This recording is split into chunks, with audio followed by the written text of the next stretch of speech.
यूं तो कोलकाता का इतिहास काफी बड़ा और रोचक तथ्यों से भरा हुआ है, लेकिन यहाँ के हावड़ा ब्रिज की बात किए बिना इस शहर की कहानी पूरी नहीं होती है। ये ब्रिज हुगली नदी पर बना हुआ है जो हावड़ा और कोलकाता को जोड़ता है।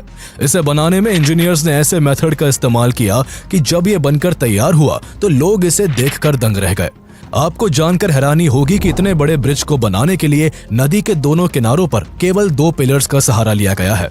नदी में एक भी पिलर का इसको सपोर्ट नहीं है। साथ ही पूरे ब्रिज में एक भी नट बोल्ट का इस्तेमाल नहीं किया गया है। फिर भी करीब 8 दशकों से ये ब्रिज बिना किसी डैमेज के आज भी अपनी जगह पर जस का तस बना हुआ है। हर दिन इस ब्रिज पर से करीब 1 लाख गाड़ियां और 1.5 लाख से ज्यादा लोग गुजरते हैं, जिस वजह से ये दुनिया के सबसे बिजिएस्ट ब्रिजेस में से एक है। सेकेंड वर्ल्ड वॉर के दौरान 1942 से 1943 के बीच जापान ने कलकत्ता पर कई बार बमबारी की, जिसमें हावड़ा ब्रिज को भी निशाना बनाया गया था, लेकिन जापान की बमबारी से ये ब्रिज बच निकला। पर हैरान करने वाली बात यह है कि जो ब्रिज जापान की बॉम्बिंग से बच गया, उसे आज की डेट में पान और गुटखा खाने वाले लोगों ने बिगाड़ कर रख दिया है। आज की कहानी है world famous and one of the best engineering constructions Howrah bridge की, जिसका नाम तो सबने सुना है, लेकिन इसके करीब 150 साल पुराने इतिहास और इसके बनने की दिलचस्प कहानी के बारे में बहुत कम लोग ही जानते हैं। कोलकाता में एंट्री के लिए ब्रिटिश काल के इस आइकॉनिक ब्रिज से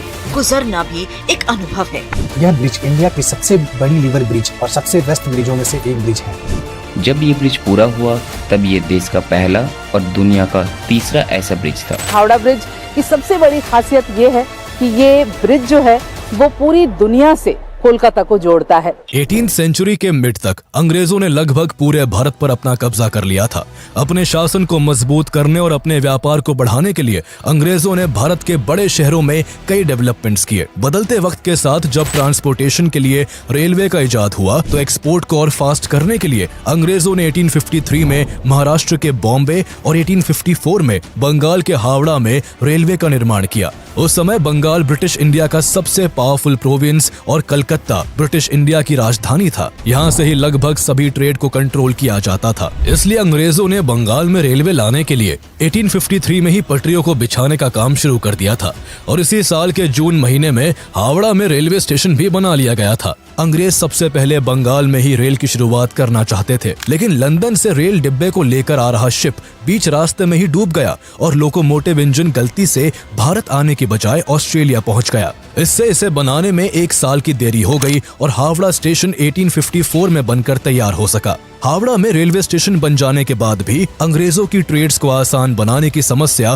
पूरी तरह सॉल्व नहीं हो सकी थी, क्योंकि अब भी उनके लिए हावड़ा और कलकत्ता के बीच बहने वाली हुगली नदी बाधा बन रही थी। हावड़ा में अंग्रेजों ने अपनी कई फैक्ट्रीज लगा रखी थी। ऐसे में उन्हें नदी के रास्ते जहाजों से सामान को एक जगह से दूसरी जगह भेजने में काफी दिक्कतों का सामना करना पड़ता था। बरसात के समय में जब हुगली नदी का वाटर लेवल बढ़ जाता था तो अंग्रेजों को अपना व्यापार कुछ दिनों के लिए मजबूरन बंद करना पड़ता था। अंग्रेजों को हावड़ा से कलकत्ता अपना माल ढोने के लिए हुगली नदी में कई जहाजों को चलाना पड़ता था, जो उनके लिए काफी कॉस्टली और समय की बर्बादी भी होता था। वहीं हुगली रिवर में फ्लड आने से कई बार उनका रॉ मटेरियल भी खराब हो जाता था। कई बार हुगली क्रॉस करने के दौरान उनका जहाज बीच नदी में पलट जाता। हुगली नदी ब्रिटिशर्स के साथ साथ आम लोगों के लिए भी परेशानी की वजह बनी हुई थी, जिन्हें हावड़ा और कलकत्ता आने जाने में भारी समस्या से जूझना पड़ता था। जब से हावड़ा स्टेशन बना था तब से प्रॉब्लम और भी उभर कर सामने आने लगी थी। लोकल से लेकर विदेशी लोगों तक सभी को कलकत्ता से हावड़ा पहुंचकर ट्रेन पकड़ने के लिए इस नदी को नाव के जरिए पार करना पड़ता। खराब मौसम में उनका ये सफर कभी बेहद मुश्किल तो कभी कभी रद्द भी हो जाता था। ब्रिटिशर्स इसका परमानेंट सॉल्यूशन चाहते थे, इसलिए उन्होंने हुगली नदी पर एक ब्रिज बनाने का सोचा। इसी प्लानिंग के लिए 1855 में एक कमेटी बनाई गई, जिसने कई ब्रिज कंस्ट्रक्शन प्लान्स भी बनाए, लेकिन किसी के ऊपर विचार नहीं किया गया। कुछ सालों तक इस काम की ओर अंग्रेजों की नजर नहीं गई, लेकिन 1862 में ब्रिटिश सरकार एक बार फिर से जागी और ईस्ट इंडियन रेलवे कंपनी के चीफ इंजीनियर जॉर्ज टर्नबुल को हुगली नदी पर पुल बनाने का काम सौंप दिया गया। उन्हें जल्द से जल्द इसकी डिटेल स्टडी कर रिपोर्ट देने को कहा गया। टर्नबुल इससे पहले हावड़ा रेलवे स्टेशन बनाने का काम कर चुके थे। गवर्नमेंट के ऑर्डर्स मिलते ही वो इसकी प्लानिंग में लग गए। कई महीनों के रिसर्च के बाद 19 मार्च 1862 को उन्होंने अपनी रिपोर्ट सरकार को सौंपी, लेकिन किसी कारण ब्रिज बनाने का काम एक बार फिर से शुरू नहीं किया जा सका। करीब 8 साल तक ब्रिज का काम यूं ही ठंडे बस्ते में पड़ा रहा। इसके बाद 1870 में कैलकाटा पोर्ट ट्रस्ट की स्थापना हुई और ब्रिटिश सरकार ने 1871 में हावड़ा ब्रिज एक्ट पास करके ब्रिज बनाने का काम ईस्ट इंडिया कंपनी के chief engineer sir Bradford Leslie को सौंप दिया। वो यहाँ एक पॉन्टून ब्रिज बनाने का प्लान लेकर आए। इस प्लान के मुताबिक इस ब्रिज को कुछ इस तरह से डिजाइन किया जाना था कि जरूरत पड़ने पर इसे बीच से खोलकर 2 हिस्सों में अलग किया जा सके, ताकि नदी से गुजरने वाले बड़े जहाज इससे टकराए बिना आसानी से गुजर सके। पॉन्टून ब्रिज का प्लान सरकार को बहुत पसंद आया और तुरंत इसे पास कर दिया गया। दरअसल पॉन्टून ब्रिज पानी में तैरते पीपों के ऊपर बना एक ब्रिज होता है, जिसका इस्तेमाल अक्सर किसी इमरजेंसी के वक्त किया जाता है। क्योंकि हुगली नदी काफी टाइडल है और जब भी यहाँ ज्वार भाटा आता है तो इसके पानी में काफी उतार चढ़ाव देखने को मिलता है। इस ब्रिज का ये फायदा होता है कि नदी का जल स्तर जब ऊपर नीचे होता है तो ये पॉन्टून ब्रिज उसके साथ ही खुद भी ऊपर नीचे होता रहता है। आदेश अनुसार पॉन्टून ब्रिज पर काम शुरू किया गया। इस ब्रिज को बनाने के लिए ब्रिज के पार्ट्स ब्रिटेन से बनकर आते, जिन्हें कलकत्ता में ही असेंबल किया जाता। इसे बनाने के दौरान 20 मार्च 1874 को कलकत्ता में भयंकर साइक्लोनिक स्टॉर्म आने के कारण इस ब्रिज को काफी नुकसान पहुंचा। इसके कुछ ही समय बाद एगेरिया स्टीमर इस ब्रिज से टकरा गया, जिस कारण इसके 3 पॉन्टून पानी में डूब गए और इस ब्रिज का करीब 200 फीट हिस्सा डैमेज हो गया। ऐसी तमाम चुनौतियों को पार कर 1874 में आखिरकार ये ब्रिज बनकर तैयार हो गया। इस ब्रिज को बनाने में लगभग 3 साल का वक्त लगा और करीब 22 लाख का खर्चा आया। यह पॉन्टून ब्रिज 1528 फीट लंबा और 62 फीट चौड़ा था। इस पर आम लोगों के चलने के लिए 7 फीट का रास्ता भी बनाया गया, जिसे 17 अक्टूबर 1874 को सभी के इस्तेमाल के लिए खोल दिया गया। इसके बाद हुगली नदी से जब भी कोई बड़ा जहाज गुजरता तब इस ब्रिज को बीच से खोल दिया जाता था। इस तरह काम तो चलने लगा था, लेकिन ब्रिटिश गवर्नमेंट ने इसे टेम्पररी इस्तेमाल के लिए बनवाया था। इसके बनने के बाद हावड़ा और कलकत्ता के बीच ट्रैवल करना काफी आसान हो गया था। इस ब्रिज का इस्तेमाल लाखों लोगों के द्वारा किया जाने लगा। लगातार अपनी कैपेसिटी से कई गुना अधिक भार झेलने के कारण धीरे धीरे ये ब्रिज कमजोर पड़ने लगा। लेकिन ब्रिटिशर्स ने इसकी हालत पर कोई ध्यान नहीं दिया और आगे भी कई सालों तक इसे इस्तेमाल किया जाता रहा। गाड़ियों और लोगों के लिए हुगली नदी पार करने के लिए पॉन्टून ब्रिज तो रास्ता दे चुका था, लेकिन अब भी कलकत्ता की कनेक्टिविटी रेलवे से नहीं हो पाई थी। ब्रिटिश गवर्नमेंट कलकत्ता को दूसरे स्टेट्स के शहरों से रेलवे द्वारा कनेक्ट करना चाहती थी। रेलवे ब्रिज के डिजाइन और उसकी प्लानिंग का काम भी पॉन्टून ब्रिज को बनाने वाले chief engineer sir Bradford Leslie को सौंप दिया गया। लेस्ली ने इस काम में अलेक्जेंडर मेडोज रेंडल का साथ लिया और दोनों ने मिलकर डिजाइन तैयार करके इस ब्रिज के चीफ इंजीनियर आर्थर जॉन बैरी को सौंप दिया। 1882 में इस ब्रिज को बनाने का काम शुरू कर दिया गया और 1887 में यह बनकर तैयार हो गया। इस साल महारानी विक्टोरिया के शासन के 50 साल पूरे हो रहे थे और ब्रिटिश ऑफिसर्स इसे गोल्डन जुबली ईयर के रूप में सेलिब्रेट करना चाहते थे। इसी वजह से इस ब्रिज का नाम जुबली ब्रिज रख दिया गया। रेलवे ब्रिज बन जाने के बाद भी पॉन्टून ब्रिज का लोड कम नहीं हो सका था और 20th सेंचुरी की शुरुआत तक इस ब्रिज पर बैलगाड़ियों का लंबा जाम लगने लगा था। उस वक्त ब्रिटिश इंडिया की कैपिटल सिटी होने के साथ साथ कलकत्ता इकोनॉमिक सेंटर भी बना हुआ था, जिस वजह से यहाँ लोगों की भीड़ बढ़ चुकी थी। इस बढ़ती भीड़ से पॉन्टून ब्रिज बुरी तरह इम्पैक्ट हो रहा था। सामान से लदी कई बैलगाड़ियां रोज इस ब्रिज पर घंटों खड़ी रहती थी। इतना भार उठा पाना इस ब्रिज के लिए इम्पॉसिबल हो चुका था। 1905 में एक्सीडेंट के खतरे को देखते हुए ब्रिटिश गवर्नमेंट ने इसका टेक्निकल इंस्पेक्शन करवाया, जिसमें ब्रिज की बेहद खराब स्थिति का पता चला। ब्रिज की ऐसी कंडीशन को देखते हुए जल्द ही एक नए ब्रिज के कंस्ट्रक्शन पर सरकार को ध्यान देने के लिए कहा गया। इसके बाद ब्रिटिश गवर्नमेंट तुरंत हरकत में आ गई और नए ब्रिज के कंस्ट्रक्शन के लिए उसकी प्लानिंग और डिजाइन तैयार करने में जुट गई। अगले ही साल 1906 में पोर्ट कमीशन ने ईस्ट इंडियन रेलवे के चीफ इंजीनियर R.S. हायट और कलकत्ता कॉर्पोरेशन के चीफ इंजीनियर W.B. मैकेब की अध्यक्षता में एक कमेटी बनाई। उन्हें हुगली नदी पर एक नए ब्रिज के प्लान्स को रिव्यू कर उन पर डिटेल रिपोर्ट देने को कहा गया। दोनों ने कुछ महीनों में इस पर रिपोर्ट तैयार कर ब्रिटिश गवर्नमेंट को सौंप दी। कमेटी ने अपने रिपोर्ट में 6 तरीके के ब्रिज बनाने के सुझाव पोर्ट कमीशन को भेजे थे, जिसमें टनल ब्रिज से लेकर फ्लोटिंग ब्रिज का सुझाव भी शामिल था। सभी 6 सुझावों पर गहन विचार किया गया। ब्रिज के कंस्ट्रक्शन, फाइनेंशियल एस्पेक्ट और ट्रैफिक पोटेंशियल को देखते हुए यहाँ फ्लोटिंग ब्रिज बनाने का निर्णय लिया गया। इसके बाद पोर्ट कमीशन ने इस नए फ्लोटिंग ब्रिज के डिजाइन एंड कंस्ट्रक्शन के लिए टेंडर निकाला, जिसमें 23 कंपनीज को शॉर्टलिस्ट किया गया। इन कंपनीज को ब्रिज की डिजाइन बनाकर कमेटी को सौंपना था और सबसे बेस्ट डिजाइन बनाने वाली कंपनी को 3000 पाउंड का इनाम मिलना था। इन सभी कंपनीज ने अपनी डिजाइन्स को सबमिट किया, जिसमें से कमेटी को एक जर्मन कंपनी की डिजाइन पसंद आई, लेकिन उसे भी लोकेशन के हिसाब से अप टू मार्क ना मानते हुए ड्रॉप कर दिया गया। जहां नए ब्रिज पर प्लानिंग चल रही थी, तो वही बंगाल उस समय एक बड़ी राजनीतिक उथल पुथल से गुजर रहा था। लॉर्ड कर्जन के बंगाल पार्टीशन के फैसले के बाद हो रहे आंदोलनों के कारण नए ब्रिज के कंस्ट्रक्शन का काम शुरू नहीं हो सका। कई सालों तक ब्रिज का काम इसी तरह अटका रहा और साल 1911 आ गया। इस साल अंग्रेजों ने कलकत्ता की जगह दिल्ली को भारत की राजधानी बनाने का निर्णय लिया। राजधानी चेंज होने के कारण एक बार फिर पुल के कंस्ट्रक्शन का काम शुरू नहीं हो सका। पुल के काम में अड़ंगा डालने की रही सही कसर को फर्स्ट वर्ल्ड वॉर ने पूरा कर दिया, जिसके चलते 1914 से लेकर 1918 तक British government first world war में उलझी रही, जिस कारण अंग्रेजों का ध्यान उस ओर नहीं जा सका। इस दौरान 1917 में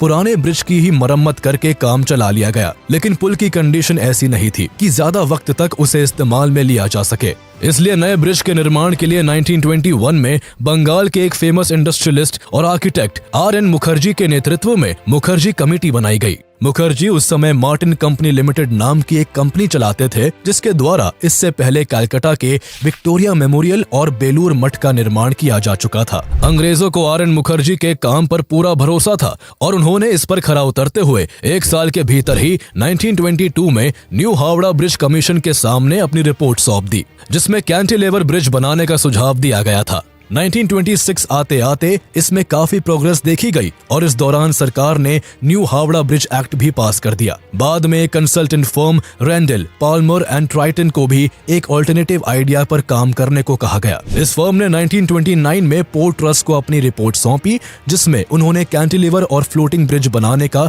एक ऑल्टरनेटिव आइडिया सुझाया। इसके बाद 1930 में गुड कमेटी बनाई गई और उन्हें इस नए ब्रिज को बनाने का काम सौंपा गया। 1930 में ही गुड कमेटी ने अपनी रिपोर्ट पोर्ट कमीशन को सौंप दी, जिसमें उन्होंने रेंडल, पाल्मर एंड ट्राइटन के प्रपोजल को लेकर आगे बढ़ने और suspension type balanced cantilever bridge बनाने का कहा। इसके बाद इस फर्म ने नए ब्रिज की डिजाइन तैयार कर कमेटी को सौंप दी। इस कमेटी ने नए ब्रिज को बनाने के लिए टेंडर निकाले। टेंडर में सबसे कम बोली एक जर्मन कंपनी ने लगाई, लेकिन जब तक बात आगे बढ़ती तब तक 1935 आ गया था। उस समय तक जर्मनी और ब्रिटेन के बीच रिश्ते बेहद खराब होने लगे थे, जिस कारण इस कंपनी को कॉन्ट्रैक्ट नहीं दिया गया। टेंडर में लगाई गई बोली के आधार पर इसे बनाने का काम एक British company Cleveland bridge and engineering company limited को सौंप दिया गया। 1935 में ही सरकार ने इस नए ब्रिज के कंस्ट्रक्शन के लिए न्यू हावड़ा ब्रिज एक्ट को अमेंड किया, जिसके बाद 1936 में Cleveland bridge and engineering company limited ने न्यू हावड़ा ब्रिज का कंस्ट्रक्शन शुरू कर दिया। साथ ही पोर्ट कमीशन ने इसके फैब्रिकेशन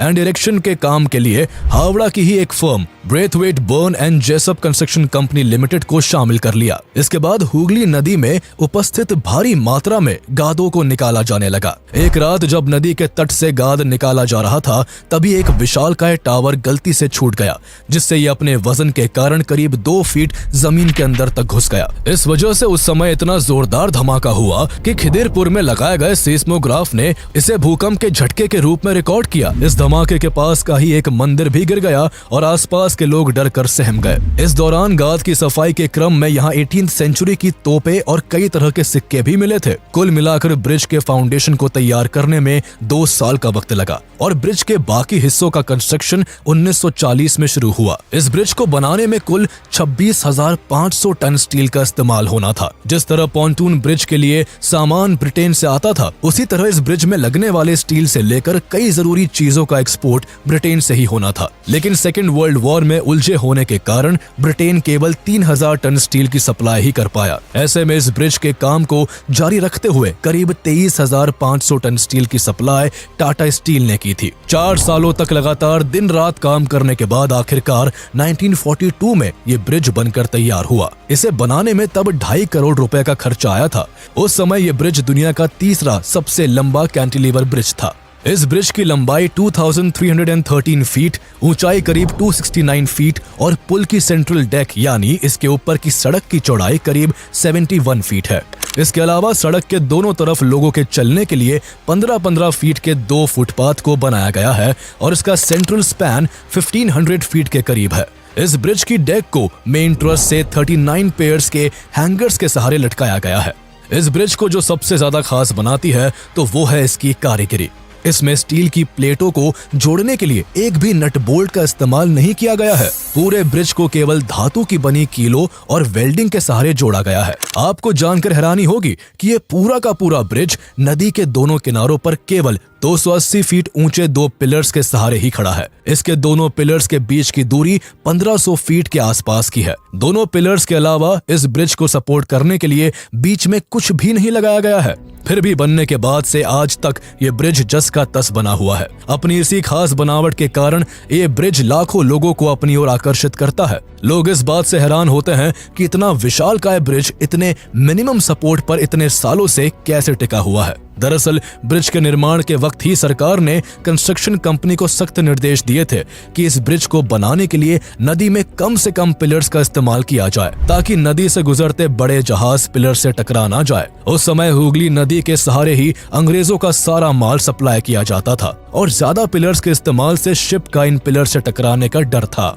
हावड़ा ब्रिज कोलकाता को हावड़ा रेलवे स्टेशन से भी जोड़ता है, इसलिए बाद में इसे गेटवे टू कोलकाता के नाम से भी जाना जाने लगा। ये ब्रिज न केवल सरकार के लिए एक बहुत बड़ी कामयाबी था, बल्कि कलकत्ता और हावड़ा के लोगों के लिए भी बहुत बड़ी उपलब्धि था। लेकिन उस वक्त इस शानदार ब्रिज को बिना किसी इनॉग्रेशन के ही चालू कर दिया गया था। दरअसल उस समय सेकेंड वर्ल्ड वॉर चल रहा था और ब्रिटेन को डर था कि जापानीज एयरफोर्स कहीं कलकत्ता पर अटैक ना कर दे, इसलिए ब्रिटिश गवर्नमेंट ने चुपचाप बिना किसी इनॉग्रेशन के ही इस ब्रिज को पब्लिक के लिए खोल दिया था। 20 दिसंबर 1942 की रात ब्रिटिश गवर्नमेंट का ये शक यकीन में बदल गया, जब अचानक से शहर के ऊपर जापानी लड़ाकू विमान मंडराने लगे और देखते ही देखते जापानीज एयरफोर्स के विमानों ने इस ब्रिज के आसपास बमबारी शुरू कर दी। इस बॉम्बिंग में इसके आसपास के क्षेत्रों में काफी नुकसान हुआ। दरअसल उस समय चाइना और जापान के बीच युद्ध छिड़ा हुआ था। वहीं ब्रिटेन और अमेरिका चाइना को सपोर्ट करते हुए युद्ध का सामान सप्लाई कर रहे थे, ताकि वो एशिया में सुपर पावर के रूप में उभरते जापान को काउंटर कर सके। चाइना को वेपन सप्लाई के लिए उस समय एक ही रास्ता था जो भारत से होकर जाता था।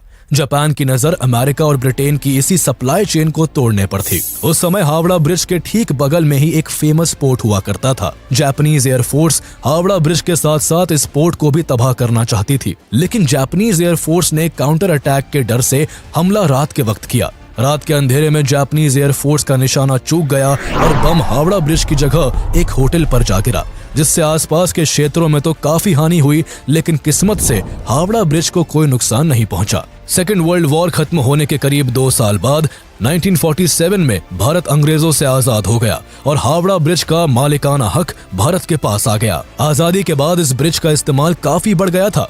उस समय कलकत्ता और हावड़ा को कनेक्ट करने के लिए ये एकमात्र ब्रिज हुआ करता था। 1993 से पहले तक इस ब्रिज पर ट्रैम भी चला करती थी, लेकिन अन्य गाड़ियों से पड़ने वाले बेतहाशा लोड के कारण 1993 में इसे बंद कर दिया गया। अपने यूनिक स्ट्रक्चर और इम्पोर्टेंस के चलते ये ब्रिज इतना पॉपुलर हुआ कि देश और विदेश के कई फिल्म डायरेक्टर्स ने इस ब्रिज को अपनी फिल्मों में दिखाया। 1965 में इस हावड़ा ब्रिज का नाम महान पोएट रविंद्रनाथ टैगोर के ऑनर में उनके नाम पर रविंद्र सेतु कर दिया गया, लेकिन आज भी लोगों की जुबान से इसका पुराना नाम नहीं उतर पाया है और लोग इसे हावड़ा ब्रिज के नाम से ही जानते हैं। 1970 के दशक तक बंगाल की बढ़ती आबादी और कमर्शियल एक्टिविटीज में आई तेजी के बाद इस ब्रिज पर दबाव काफी बढ़ गया था। इसके बाद हुगली नदी के ऊपर एक नए ब्रिज की जरूरत महसूस की जाने लगी। 20 मई 1972 को प्राइम मिनिस्टर इंदिरा गांधी ने हुगली नदी पर एक और ब्रिज की फाउंडेशन रखी। हालांकि 1979 में जाकर इसका कंस्ट्रक्शन शुरू हुआ और ये ब्रिज 1992 में पूरी तरह से बनकर तैयार हो सका। इस ब्रिज का नाम बंगाल के great social reformer Ishwar Chandra Vidyasagar के नाम पर विद्यासागर सेतु रखा गया, जिसे सेकंड हुगली ब्रिज के नाम से भी जाना जाता है। भले ही विद्यासागर सेतु बन जाने से हावड़ा ब्रिज पर पड़ने वाले लोड में कमी आई थी, लेकिन लगातार कई दशकों के इस्तेमाल के बाद अब हावड़ा ब्रिज डैमेज होने लगा है। इसके पिलर्स और बॉडी पर जगह जगह जंग लग चुकी है। लंबे समय तक इसे इस्तेमाल में रखने के लिए वेस्ट बंगाल गवर्नमेंट इसके मेंटेनेंस पर खासा ध्यान दे रही है। हावड़ा ब्रिज के रखरखाव और सिक्योरिटी का जिम्मा कोलकाता पोर्ट ट्रस्ट के हाथों में है, लेकिन कई कोशिशों के बावजूद इस ब्रिज को नुकसान पहुँचने से नहीं बचाया जा सका। ऐसा ही एक उदाहरण साल 2005 में देखने को मिला, जब 24 जून 2005 को एक cargo ship MV money Hooghly नदी से गुजरने के दौरान हावड़ा ब्रिज से टकरा गई। इस टकराव से ब्रिज के 40 क्रॉस ग्रिडर्स टूट गए और इसके 2 ट्रॉली गाइड भी टेढ़े हो गए थे। बाद में इसे रिपेयर करवाने में करीब 8 टन स्टील की जरूरत पड़ी और कोलकाता पोर्ट ट्रस्ट को इस पर 50 लाख खर्च करने पड़े थे। रिपेयरिंग के बाद ब्रिज का यह हिस्सा तो ठीक हो गया था, लेकिन एक चीज थी जो इस ब्रिज को धीरे धीरे खोखला करती जा रही थी। ब्रिज के पायों समेत कई हिस्सों में बुरी तरह जंग लगने लगी थी, जो लगातार बढ़ते ही चले जा रही थी। कोलकाता पोर्ट ट्रस्ट ने जब जंग लगने के कारणों और उसके नुकसान का पता करने के लिए साल 2011 में इस ब्रिज का इंस्पेक्शन किया तो बहुत ही हैरान करने वाली बात सामने आई। इंस्पेक्शन रिपोर्ट से पता चला कि इसके खंभों में जंग लगने के कारण इसकी मोटाई लगभग आधी हो चुकी है और पुल में लगे हैंगर की मोटाई 6 मिलीमीटर से घटकर केवल 3 मिलीमीटर रह गई है। इतने बड़े नुकसान के पीछे पान मसाले और गुटखे की पीक सबसे बड़ा कारण थी। पान और गुटखा खाने वाले लोग ब्रिज से गुजरते हुए वही थूकते हुए निकल जाते हैं, जिस कारण पान में पाए जाने वाले केमिकल से स्टील के साथ रिएक्शन होता है और ब्रिज में जंग लग जाता है। सेंट्रल फोरेंसिक साइंस लैब के डायरेक्टर चंद्रनाथ भट्टाचार्य का कहना है कि थूक के साथ मिलकर पान और चूना में मौजूद चीजें स्टील पर एसिड के जैसा असर करती है और इसे काफी तेजी के साथ कमजोर कर देती है। पोर्ट ट्रस्ट को इसे जंग से बचाने के लिए पिलर्स के किनारे पर फाइबर ग्लास लगाना पड़ा। पान और गुटखे के अलावा एटमॉस्फेरिक कंडीशंस और बायोलॉजिकल वेस्ट ने भी इस ब्रिज को नुकसान पहुंचाया है। इसके अलावा इस ब्रिज में सालों से लाखों पक्षी अपना घर बनाकर रहते आए हैं और इस दौरान वो रोज इस ब्रिज के जॉइंट और बॉडी पर एक्सक्रीटा करते हैं, जिससे धीरे धीरे इसके एक्सक्रीटा में पाए जाने वाले केमिकल से ब्रिज कमजोर होता जा रहा है। पक्षियों के एक्सक्रीटा से होने वाले डैमेज से बचाने के लिए कोलकाता पोर्ट ट्रस्ट इस ब्रिज को रेगुलर बेसिस पर साफ करवाता है। इसके अलावा समय समय पर इस पुल पर पेंट और प्राइमर का काम किया जाता है ताकि ये ब्रिज ज्यादा लंबे समय तक बना रह सके। कोलकाता की पहचान बना हुआ ये हावड़ा ब्रिज आज 80 से ज्यादा सालों बाद भी लोगों के काम आ रहा है। अगर सब कुछ सही रहा तो ये ब्रिज कई और दशकों तक यूं ही कोलकाता और हावड़ा की शान बना रहेगा।